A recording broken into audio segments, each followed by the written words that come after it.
یاد آتی. اب مسئلہ یہ کھڑا ہو گیا کیسے پکانا چاہیے.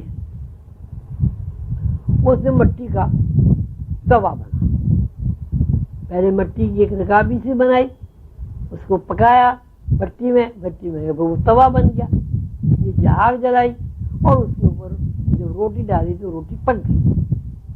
جب روٹی پک گئی تو آدم نے اس کو کھا لیا. اب آپ یہ دیکھیں اس روٹی کھانے کو جو عمل مسلسل لاکھوں سال سے چل رہا ہے, آپ کسی بھی طرح ریسرچ سے باہر نہیں کر سکتے. آپ یہ نہیں کہہ سکتے کہ یہ ریسرچ ہے.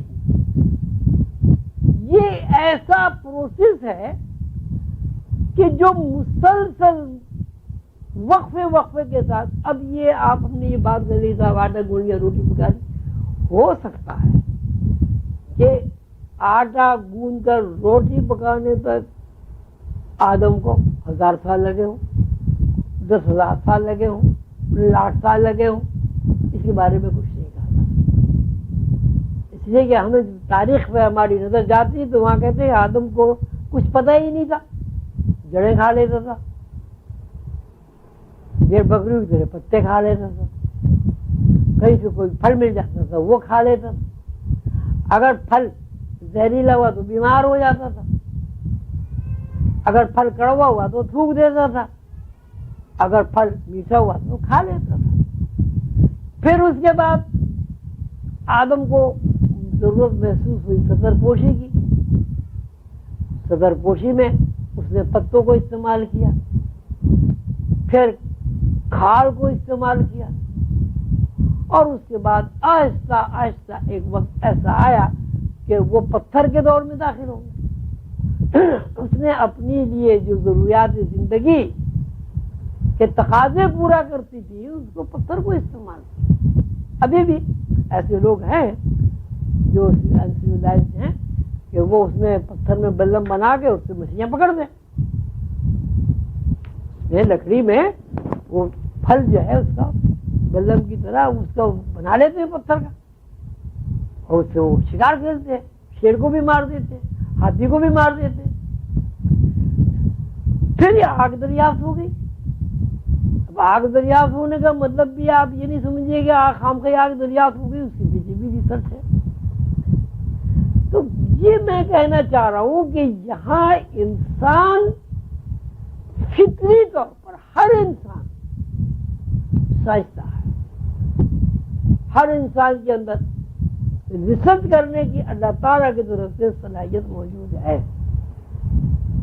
کبھی وہ صلاحیت موچی کی شکل میں ظاہر ہو جاتی, کبھی وہ صلاحیت معمار کی شکل میں ظاہر ہو جاتی, کبھی وہ صلاحیت سائنسداں کی شکل میں. مختصر یہ کہ ہر انسان کے اندر اللہ تعالیٰ نے ریسرچ کی صلاحیت پنہا رکھی ہے. اب صورت یہ ہے کہ کوئی انسان اس صلاحیت کو استعمال کرنے کی طرف متوجہ ہو جاتا ہے, کوئی آدمی اس صلاحیت کے استعمال کی طرف متوجہ نہیں ہوتا.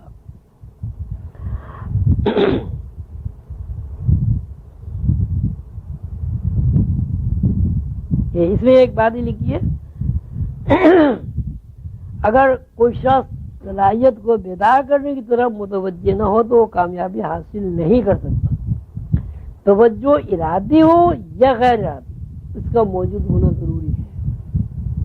مثلا ایک آدمی مزدور لگ گیا, مزدور لگے ہوئے کسی معمار کے ساتھ اس نے کام کیا.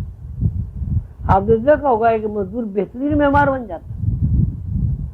کسی آدمی نے مزدوری کی کسی ٹھیکیدار کے ساتھ لگ گیا, اس کا کوئی ارادہ نہیں ہے کہ مجھے ٹھیکیدار بننا ہے یا شرٹنگ کرنی ہے.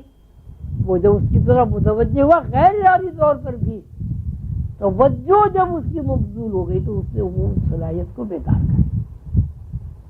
تو صلاحیت ہمارے اندر موجود ہے, صرف یہ کرنا ہے کہ اس صلاحیت کو ہمیں بیدار کرنا ہے.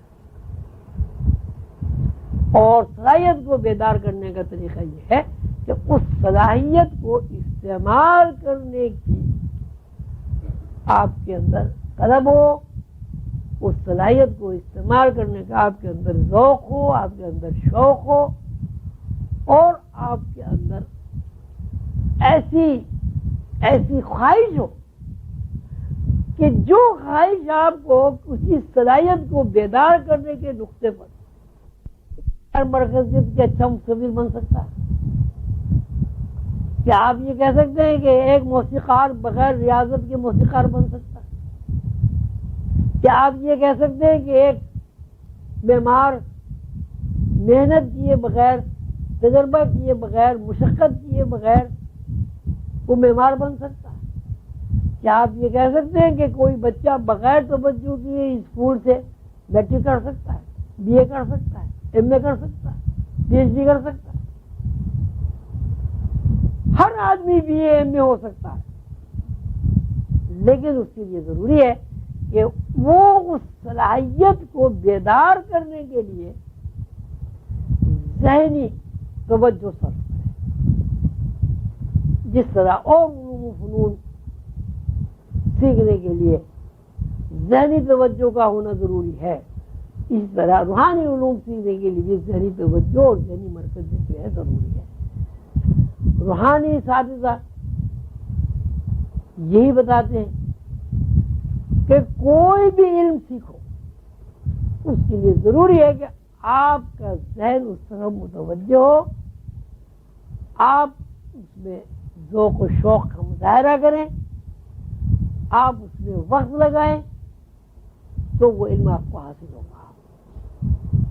اگر ایک بچہ 10 سال تک اسکول نہ جائے، یعنی 10 سال کا وقت نہ لگائے، تو وہ میٹرک نہیں ہو سکتا.